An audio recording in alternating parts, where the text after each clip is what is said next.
what we have here are two boilers. One is from a 2-group La San Marco 8516M, and then a 3-group La San Marco 8516M. These two boilers have been disassembled and stripped and prepared for acid dipping. One of them is under more of the process than the other. This boiler to the left is actually bone stock pulled out of a machine before any work has been done. We've stripped it and left it here in preparation for a dip.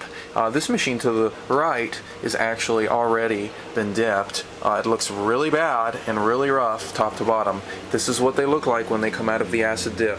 There's no beauty about it. In fact, there's a lot of staining from the muriatic, and there's a lot of exposed copper. You can see the chemical reaction inside of the boiler and what that looks like. Now the difference here, of course, is the inside. We're going to show you this boiler, as you can see, is rather foul. This is a typical stock boiler before cleaning, and you can kind of see there's quite a bit of scale built up on the edges and the leading edge on the bottom. This is a lot of milk, of course, and then hard water. Now this is actually not even as bad as some of them that we see in the biz.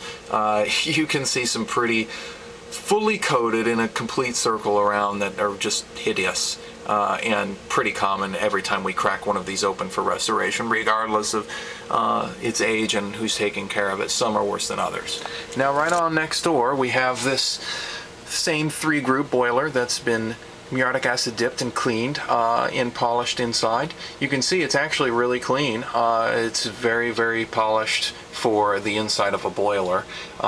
There's still some patches of scale, which of course we have to work out. This is a very common occurrence. Sometimes it bonds, it fuses, and it's very hard to remove, but there's a patch right there that you can see that we'll still be working on to get in the condition of the rest of it. Now this is a pretty labor-intensive process. Sometimes if these boilers are too scaly, we recommend just replacing the entire boiler, but most of the time they can be worked out with enough time.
This video is primarily to show the customers what the process is in which we refurbish the externals and internals of the boilers. This gives you a little insight into what we're doing when we say refurbishing your machine.